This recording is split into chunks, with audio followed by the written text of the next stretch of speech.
Hi, my name is Francis Conrad, and I help people to live the life that they love.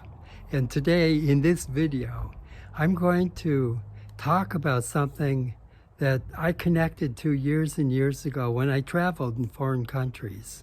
I could be in a foreign country and immediately I know I'm not in the United States anymore because of all the different messages that I'm getting that this is not familiar. The language is different, food's different.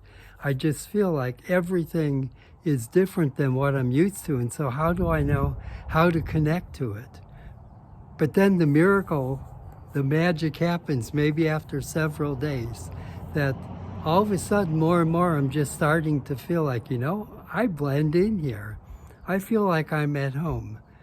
What has changed? What is it that connected me where before I felt like I was an outsider, I was disconnected?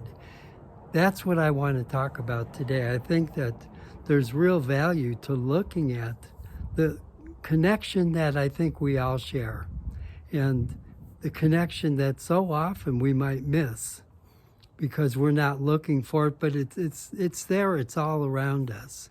So I want to start with an experiment that took place in physics. They took two minute particles and then they shot them in opposite directions so that they're miles away from each other. And then they jiggled the particle on this end.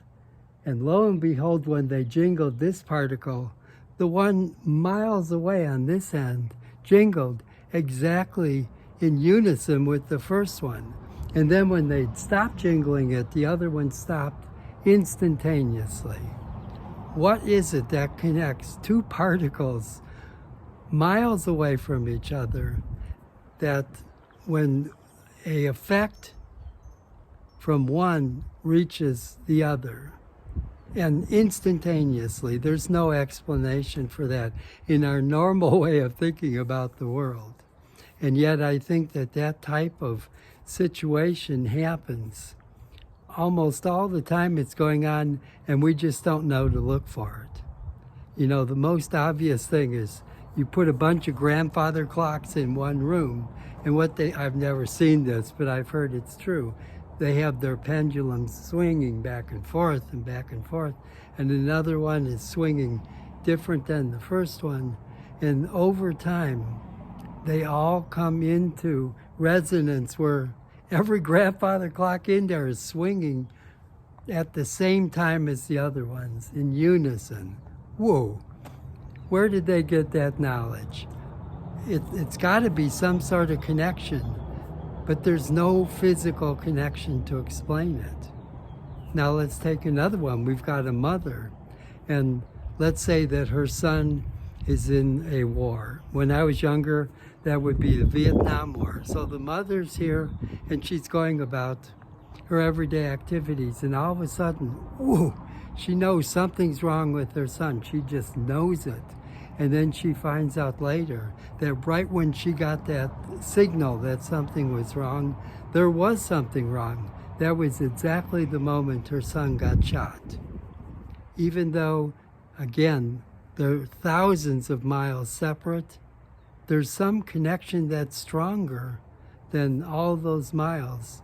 And that mother and that son, somehow or other, communicated instantaneously. Let's take another one. I grew up in a family with musicians, and we would often get together and there'd be, people singing and playing on the guitar and the piano.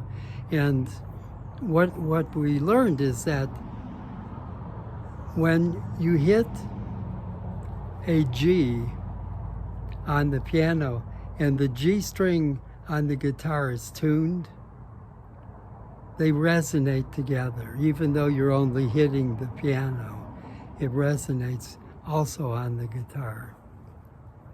Again, a connection, a frequency that somehow connects a guitar that's across the room to a note that's struck on a piano on this side of the room. How do we explain that? Well, one of the ways that will start to answer that question, how do we explain it? I once heard that we can think of our bodies as transmitters and receivers. So we send out and we take back. Now, what do we send out and take back? That's the part that might be more like a radio. The radio sends and receives, but you can't see it, it's invisible.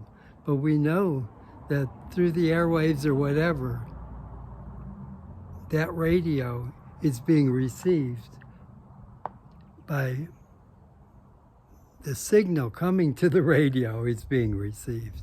Well, what if we're like that as human beings? We're senders, we transmit a frequency and we receive.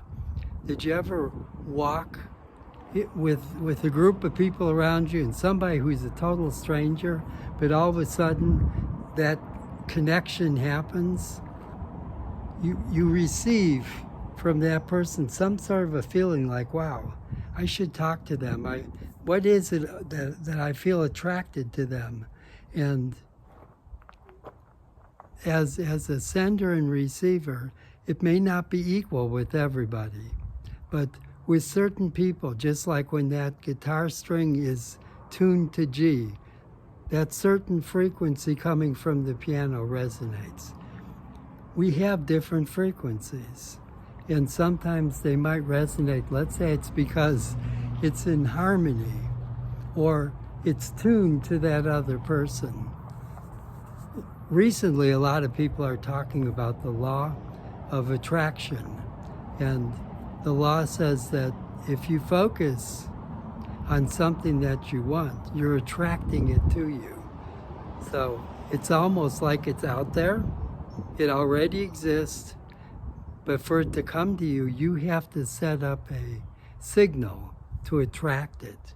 And what happens then is that that signal needs to be at the same frequency as what's being attracted.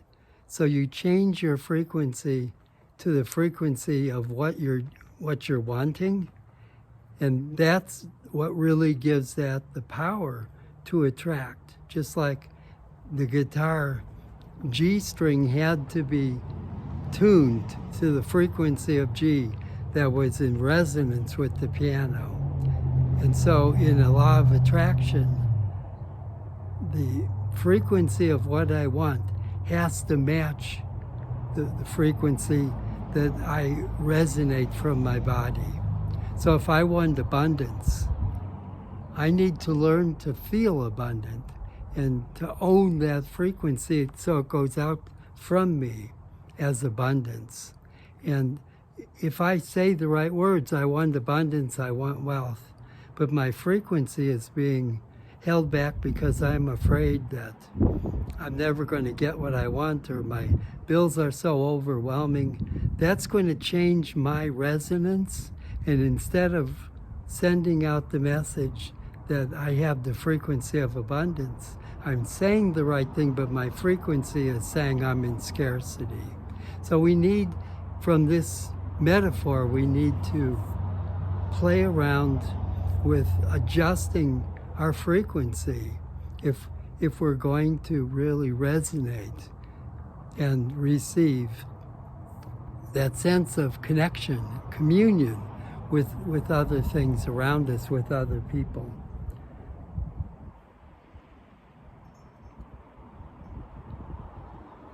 Traveler's art. That's the way I like to think about travel at its best, is the traveler's an artist. And what does the traveler do? Well, the traveler goes in and out of places that are unfamiliar, places that are foreign. And when the traveler enters a foreign country, now that we have this metaphor of music and resonance, let's say that the foreign culture is an orchestra. And what does the traveler need to do? Well, the traveler wants to be able to enter that orchestra without disrupting what's going on. So how do you not disrupt it? Well, you need to be in resonance with the orchestra. Now, how does that happen? And we're going to talk about that in a minute. I think there's 3 simple ways that we can start. But if the traveler is not in resonance, then it's like a person entering the orchestra and playing in the wrong key, and all of a sudden, boy, that will stand out and disrupt everything. Or entering the orchestra and coming in at the wrong time, or entering the orchestra and, being too loud, or, all the different ways that we can disrupt if we don't have the art form of the traveler, if we're not able to join in and find ourselves able to connect and resonate in harmony with a culture that may be tuned differently than we are, to a culture that may have different values, to a culture that may see the world through different eyes, no matter what. What we're really talking about is that the traveler is going to be able to shift their own frequency, their own state, and finds that when they're in resonance with this foreign culture, it's not foreign anymore. And that's amazing when you get to that place where a foreign culture feels at home. And I think what really makes it feel at home is what we're talking about. It's that ability that we have to resonate in harmony. Now, there was an interesting study by a man from France years ago. His name is Tomatis, and he worked with a lot of people who were singers. You notice a lot of my references are music because of coming from a musical family. But anyways, he worked with singers, and what he found out is that when singers, let's say, sing in French, it's a very difficult language to learn. But why? It has to do with that resonance. What he found out is that people from other cultures generally do not hear all of the same sounds that are part of the French language. And so what happens is that people think that they're hearing, but it's missing sounds. It's missing sounds that are not part of their own instrument. And so what Tomatis would need to do is help people to increase their ability to resonate with sounds that are not present. And when those sounds become present, then the ability to become more a part of that language explodes. Now, I wonder if we're like the instruments that I've been talking about. Are we similar that when we walk into a foreign culture, we either resonate or we don't?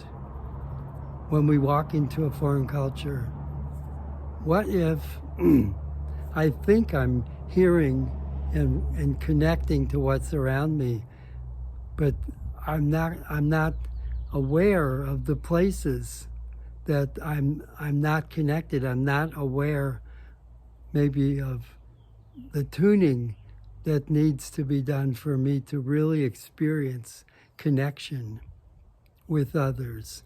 When we experience this, I think what happens is all of us benefit because those around us and the traveler really feel connected, and you can sense it. It's like, wow, I'm at home here. And people feel it and they open up in a different way.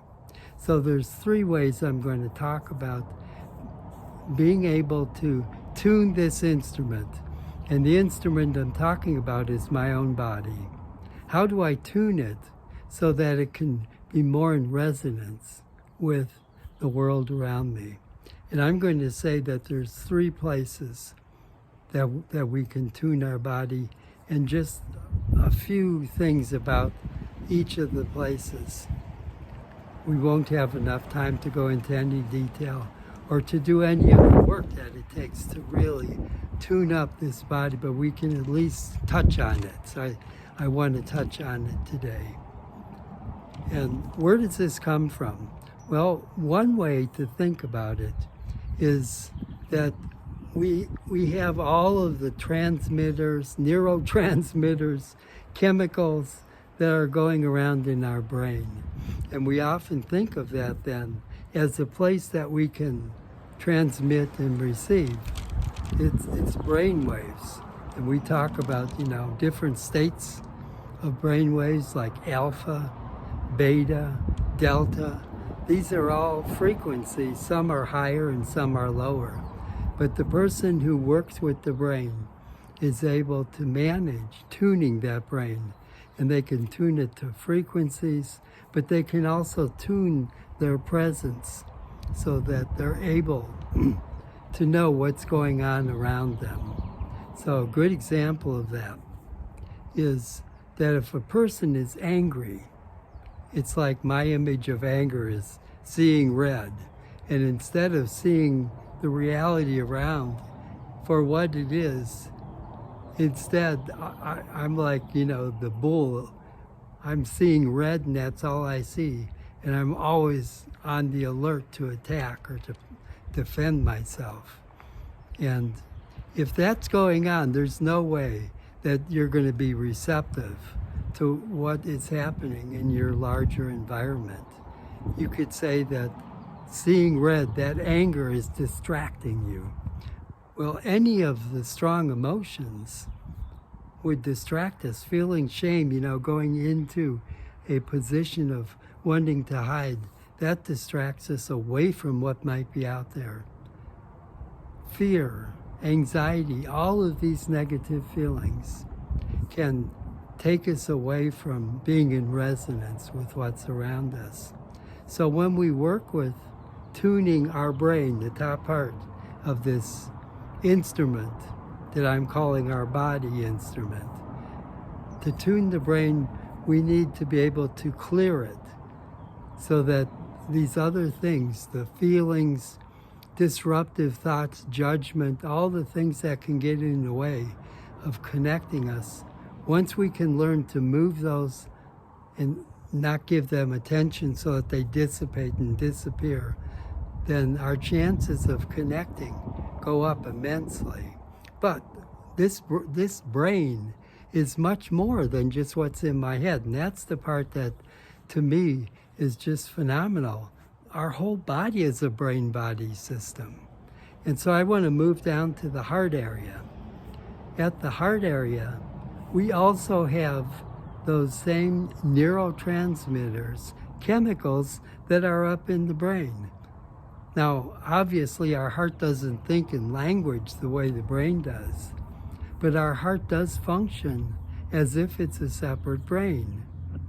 And for most people, the way that they know that they're connected to other people is directly felt in the heart. If you stand right in front of a person, if they are really loving and open to you, you'll feel it. And you feel it coming from their heart, and what resonates and what goes out is from your heart.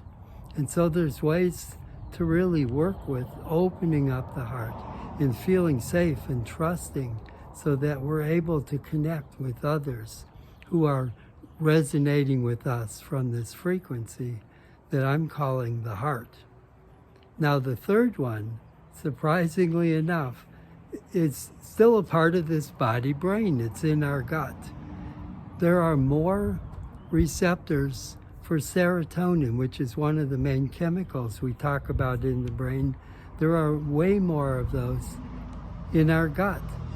We have neurotransmitters and chemicals that are the same as the ones in our brain, same as the ones in our heart. And so it's like, again, we have a place that sends and receives from our gut. And I remember years ago, I was doing a workshop that was primarily based to get us to really open up and be present. And we worked and fine-tuned this instrument day after day after day, and to experience what it's like to really resonate with others and be a part. And so one evening, I volunteered to go to town. We were in Sonoma, California. Go to town and pick up some things that were needed. So I got in the car, I'm driving, and I was from Chicago. I love driving in the mountains on these roads that twist and turn and go all kinds of different directions.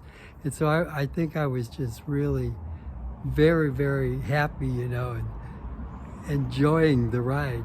And for whatever reason, at one point, turning around through these roads, I just really slowed down. I don't know why I did, I just did. And you could say that it was a godsend, because I couldn't see around the corner. But when I came around the corner, right in the middle of the road, were about 6 deer, and they're all standing there, and I surely would have run into them. How did I know there were deer on the road? It surely didn't come from up here, and I'm going to guess it didn't come from my heart. It came from my gut. You see, at a gut level, we talk about intuition. We talk about a gut feeling. Well, there must have been some connection that those deer were around the corner, and I got the message at a gut level. I got the message as a gut feeling, like slow the car down. And when I did, then I came around the corner and it all made sense. If we learn to tune those 3 parts of our body, we're way ahead of most people in terms of being able to connect, both in a foreign country where people's resonances might be very different than what we're used to, but the same 3 connections, I think, are the basis of really feeling connected with our families, are the basis of feeling connected in our community with fellow workers. All of what I'm talking about that I've used to help travelers to connect and feel at home, I think applies to any situation that we're in. And so I'm glad that even though we couldn't go through the process of really beginning to clear the mind and open the heart and feel trusting and get grounded enough to really pick up those signals, hunches, intuitions from our gut. Didn't have the time to go into how to tune those, but that's something that I think is really valuable information. And when we travel, that's one of the primary ways that we prepare ourselves to go deeper and have a more powerful experience. Every single morning we work on tuning the body instrument. And I now am glad that I at least had a chance to touch on this and what I think is the basis between all humanity, that we're connected. Even though we can't explain it, it's more of a mystery. It's who we are connected. So thank you for giving me time to talk about this, and definitely leave comments below. Bye.